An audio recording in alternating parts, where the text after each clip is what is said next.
at wastong gawin ginagawa ko sa langit.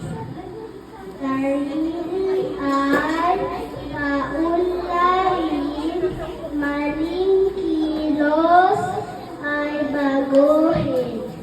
Pag-aaral ay pagbutihin, tiyak tagumpay ay kakamtin.